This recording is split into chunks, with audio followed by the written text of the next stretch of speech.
Hello दोस्तों, तो कैसे हैं आप सब। उम्मीद करता हूँ कि आप सब अच्छे होंगे। दोस्तों, पृथ्वी रहस्यों से भरी पड़ी है।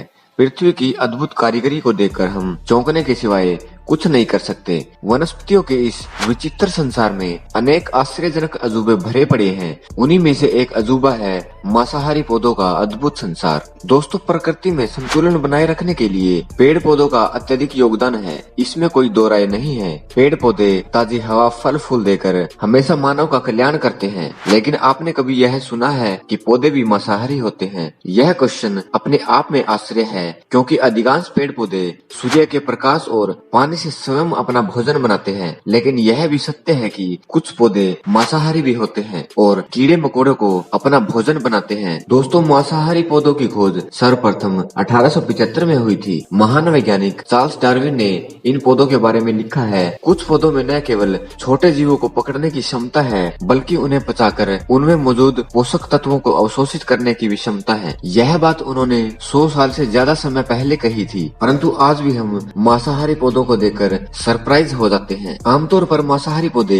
ऐसी मिट्टी में उगते हैं जिसकी प्रकृति अम्लीय और दलदली होती है। इस तरह की मिट्टी में नाइट्रोजन की मात्रा बहुत कम होती है और इस कमी को पूरा करने के लिए ये पौधे कीड़ों को पकड़कर उनके शरीर से नाइट्रोजन प्राप्त करते हैं। मांसाहारी पौधों की लगभग 975 प्रजातियां पाई जाती हैं, जिनमें से लगभग 30 प्रजातियां अकेले भारत में ही पाई जाती हैं। दोस्तों, आज हम उन्हीं मांसाहारी पौधों के बारे में आपको बताने वाले हैं। चलिए शुरू करते हैं। दोस्तों, इस पौधे का बोटेनिकल नेम नेपथीन्स खासियाना है। यह पौधा मुख्यतः असम की खासी पहाड़ियों में पाया जाता है। इस पौधे की पत्ती घट या कलश के रूप में विकसित होती है, जिसके मुंह पर पत्ती का ही एक ढक्कन होता है। दोस्तों, इस कलश से एक प्रकार का मकरंद यानी कि मीठा तरल पदार्थ निकलता है, जिससे कीट इसकी ओर आकर्षित हो जाते हैं। इसे खाने के लालच में कीट घट के अंदर उतरते हैं। कलश की तली में पाचक द्रव होता है और कीट कलश में प्रवेश करते ही फिसलकर उस द्रव में डूबकर मर जाते हैं। उसके बाद उसका विघटन होता है और उस कीड़े के पोषक पदार्थ निकलकर द्रव में आ जाते हैं। इसके बाद पत्ती इसे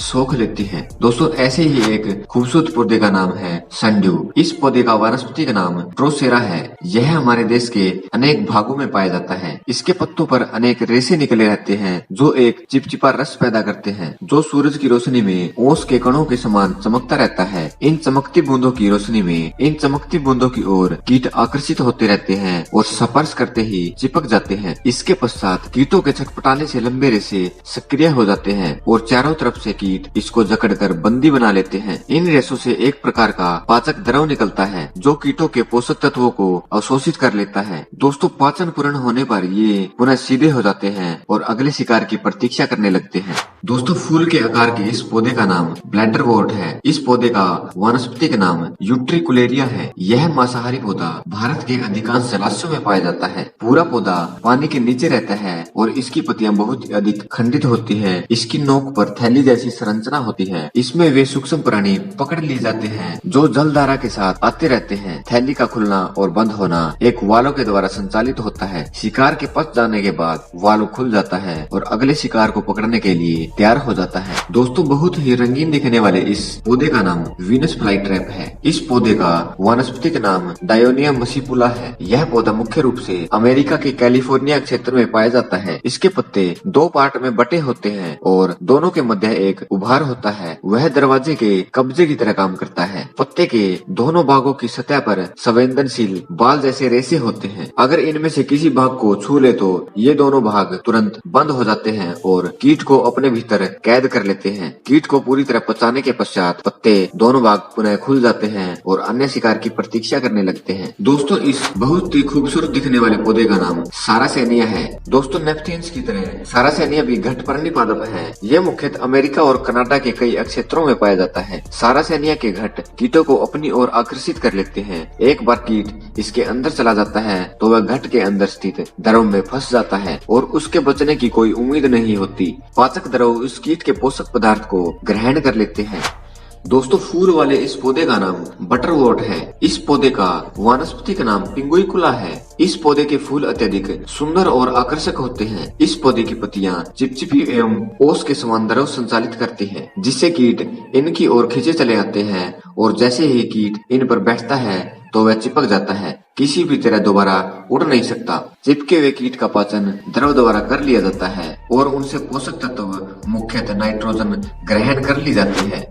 दोस्तों, सांप के जैसा दिखने वाला इस पौधे का नाम कोबरा लिली है। यह पादप मुख्यतः उत्तर कैलिफोर्निया एवं ओरिगोन में पाया जाता है। कोबरा लिली इस पौधे का नाम इसलिए पड़ा क्योंकि इसकी ट्यूबुलर पत्तियां कोबरे के फन के आकार के समान होती है। पत्ती का ऊपरी भाग फूले हुए गुब्बारे के समान होता है। इसी फूले हुए गुब्बारे के नीचे एक छोटा रास्ता होता है जहाँ कीट आकर बैठते हैं और फंस जाते हैं। इस पौधे की एक और विशेषता है कि यह पादप पाचक एंजाइम पैदा नहीं करता, जबकि उसके स्थान पर बैक्टीरिया और प्रोटोजोआ कैद कीट के पोषक तत्वों को ग्रहण करने में सहायक होते हैं। इस प्रकार मांसाहारी पौधों का एक अद्भुत संसार अत्यंत रोचक और अनोखा है। दोस्तों, परिस्थितियों के अनुकूल स्वयं को कैसे ढालना और क्या क्या परिवर्तन लाने हैं, यह सीखा जा सकता है इन पौधों के व्यवहार से। दोस्तों, ये थे कुछ मांसाहारी पौधे जिनके बारे में हमने आपको जानकारी दी।